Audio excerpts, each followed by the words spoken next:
Morning, everybody. It's DJ NV, Charlamagne the Guy. We are the Breakfast Club. We got our special guest host today, Miss Angela Rye. Yes, indeed. And let's get in some front page news. Where we starting? Okay, let's go. So here we are. We got to talk about George Santos. Representative George Santos, along with Marjorie Taylor Greene, have now been named to House committees thanks to the powerful leadership of barely elected Speaker after losing 14 consecutive votes, Kevin McCarthy. I'm terrified to imagine what else Speaker McCarthy might have promised the Republicans. But let's unpack a little bit more about the man with many names. George Anthony DeVolder Zabrowski Katara Santos. What the hell? You got all those names? Who now represents the 3rd District of New York. New York explained this to me. He is a man of many personalities, talents, or scams. And with this growing list of scandals, he's got to be a strong contender for Netflix's next edition of The Tinder Swindler. George. In July of 2021, Representative Santos said that 9/11 claimed his mother's life. But on the campaign website, his biography said she survived the tragic events on September 11th, but she passed away a few years later when she lost her battle to cancer. As it turns out, immigration records show she was not in the United States during 9/11. He is the elected official with the larger-than-life resume and grand stories about his life that are made for a box office blockbuster. Even his former roommate said that he suffered from delusions of grandeur. So how you get elected? Hold on. In March 2019, he surfaced as George DeVolder, the founder of United for Trump, at a Republican LGBTQIA event.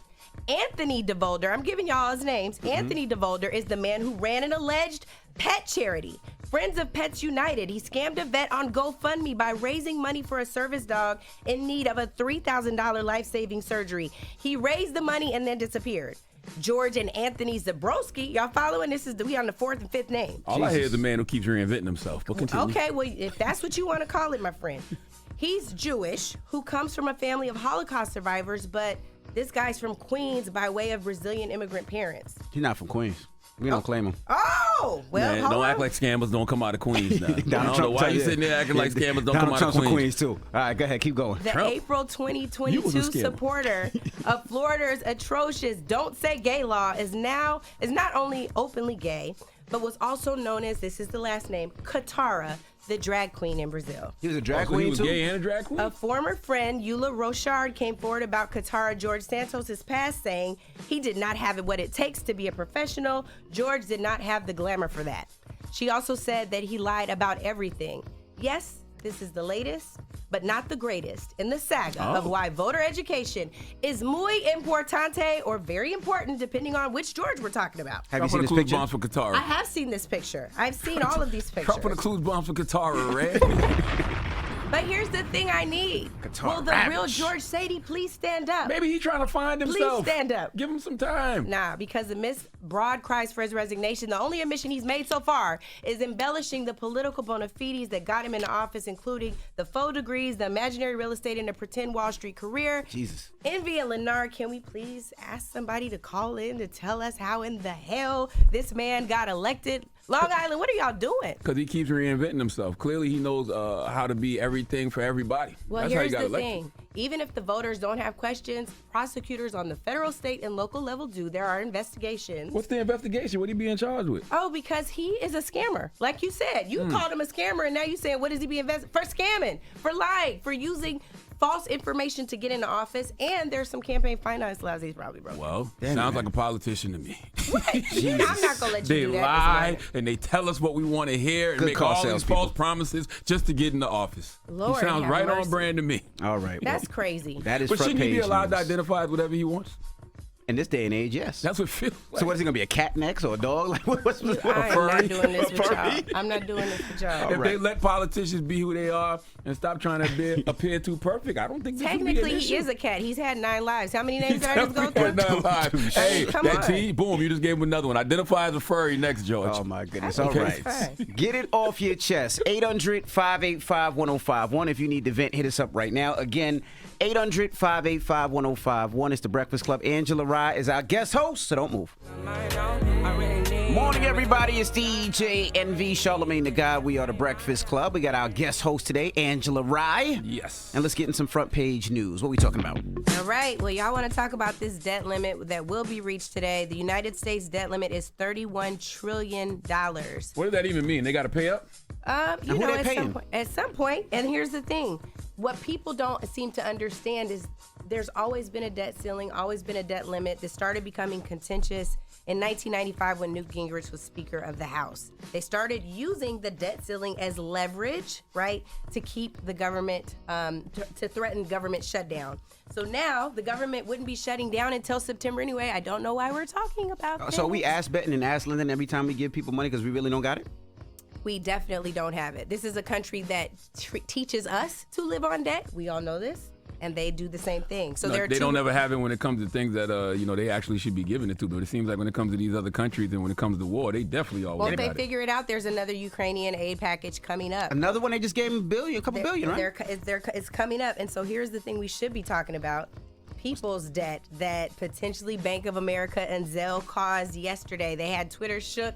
One Twitter user said, so cool how Bank of America magically disappeared a large Zelle transaction that had already posted and I had used to pay my bills. Now I'm extremely in debt in my checking and I can't get a hold of them. They were picking up the phone telling people, due to high call volumes, we can't talk to you right now. Click.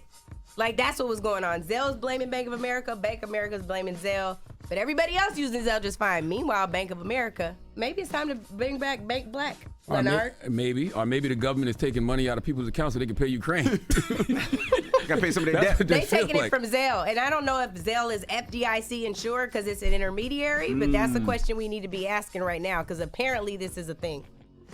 Wow. Yes. Who's the Ukrainian president blowing in the White House, man? How come he keeps getting paid? Seriously. He keeps getting why do they keep cutting him checks? I think that they're desperately concerned about the human rights issues that are happening in Ukraine. And speaking of human rights, let's talk about reparations. San Francisco has a very robust reparations proposal right now, and they have presented, San Francisco's African American Reparations Advisory Committee presented this proposal to the Board of Supervisors and the Black Mayor. It would give a minimum of $5 million to each qualifying Black resident over age 18 and commit to a 250-year program of guaranteeing a $97,000 income to low-income Black residents. Now, Envy, you look like you might be saying... Say that again. So you get $15 million? He said Envy don't look like he's eligible for reparations? No, that's not what I was going to say. Shut up. I was going to say Envy's looking like he's saying, should I move to San Francisco? Yes. Let me burst this bubble for you. Unfortunately, you have to prove San Francisco residency and something that we probably all can prove, historic connection to being a descendant of someone from slavery, as well as someone who is a direct descendant incarcerated by the failed war on drugs. So I think it's powerful that they're considering those two types of issues, giving, of course, our history, this nation's treacherous history with the transatlantic slave trade. Republicans are pissed because they're like, there wasn't even slavery in San Francisco. But that doesn't mean that folks didn't migrate. And the fact that they're trying to take on the accountability that the federal government has yet to engage in. There's been a proposal since 1989 called H.R. 40, going to the House of Representatives that can't make it off the House floor. I'm glad these reparation conversations are happening, but come on now. What's the odds of this stuff really happening? It's going to be damn tough. well they're not cutting no checks. It's going to be tough. It's only been presented to the Board of Supervisors and the mayor, who is a Black woman. Shout out to London Breed.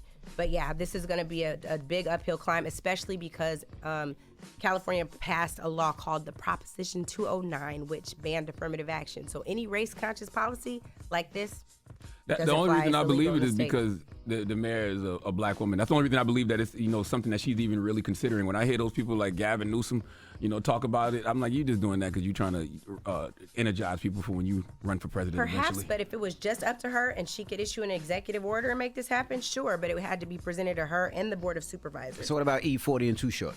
I don't even think they're not San Francisco residents. I think they think so. Nah, that's not where E40 from. You better go back and listen to some of their records. I think they got cribs over there. Maybe. That's Oak. But is he a resident? E40's Vallejo. Correct. That's why I'm telling him to go back and look at some of these records. You just putting all the bay together. I'm trying.